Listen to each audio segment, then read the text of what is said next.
जोहार के सानाम को और मिट्टान वीडियो रे जहाँ को पे सेटर का सानाम को के सगुन जोहार आड़ी सारा जहाँ को पे सेटर कना आड़ी सारा तो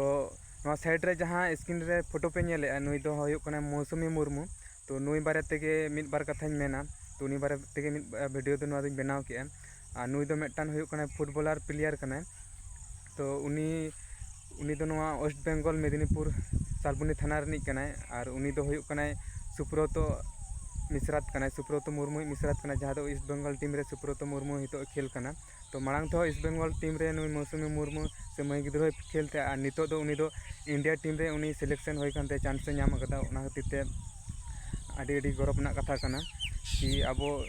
सानतार मुद्रे नितो इंडिया टीम रे दो बानु का कोआ कोड़ा गिद्रो मा बानु का कोगे कुड़ी गिद्रो दो हितो नुई मौसुमी मुर्मू के मेना कदे ओना खातिर ते आड़ी सारहाव और इन पाटा से कन थुम दाड़े तहन कना दुका के जेमन आमा ताड़ाम डहार हो जेमन मांग से चलाव को मा आज सिंह चंदो निदे चांदो ठेन इन नेहरोआ जे आमा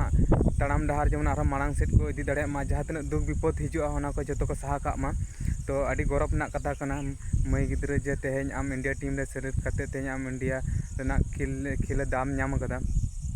तो नोंका के जेमन आरो जहाँ को फुटबॉल को पे खेले तबना मई को तो नुई नेल कते सेणाय तबन पे जे फुटबॉल खोना हो आड़ी किछु नामक गिया आ जहाँ को माने चे छापरा छापरी नितो दो ओना को बेसी चलाक कना तो ओना को दो ओना बारे ते बेसी कथा दो बइन मेनेआ तो नवा वीडियो दो हाँ उनी खातिर किन बनाव किया तो इन आड़ी गौरव इन आइकाव किया जे नोंकान मिश्रा को जुदी नाम तो आड़ी भगवान कथा कना और तेहेñ सुब्रतो मुर्मू नोंकान मिश्रा नाम काना जे आड़ी गौरव ना कथा कना तेहेñ मेदिनीपुर जिला रे सुब्रतो मुर्मू ओना साथे मौसुमी मुर्मू आकिन बोया तो नुना चर्चा चला कना पूरा हुलो चुमको काकिन पूरा गोटा मेदिनीपुर गोटा जिला तेहेñ तिने गौरव ना कथा कना उनकिन भितरी रे कि तेहेñ मेदिनीपुर जिला रे उनकिन मिट्टां स्टार मेते को हितो को चिन्ह किना गोटा दिसम रेन होड़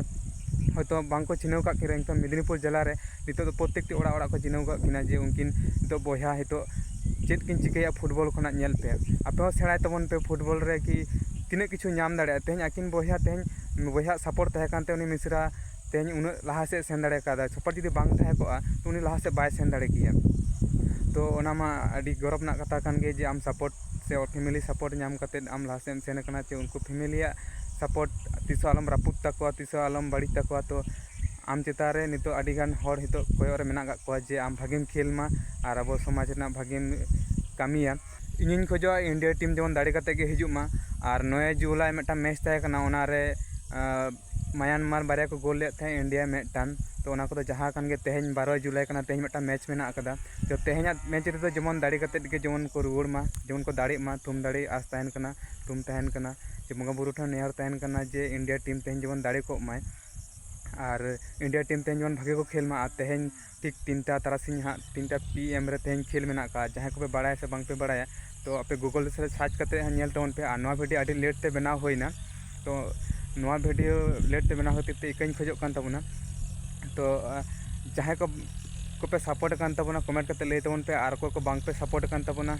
से रागी अड़िसोग काना पे जहाँ को ओना को कटी कमेंट करते लay तबन पे बड़ाय सानाñ कना इन कटी तो अब सानतार समाज रन कुड़ी गिद्रो चितार रे तिना सपोर्ट मेना दुलार मेना तो आपे नवा को नेल कते नवा वीडियो नेल कते जहाँ को पे अड़िसोग काना रागी कना को कटी कमेंट करते लay तबन पे को तिना सपोर्ट मेना से बानुआ तो नवा वीडियो बेसी दो बइन मारांगे तो नवा वीडियो दो नोडे गिन मुचाते ताबना आ जहाँ को फेसबुक खन पे नेले ताबना उनको तो फॉलो तबन पे आ जहाँ यूट्यूब खन पे नेले ताबना उनको सब्सक्राइब तबन पे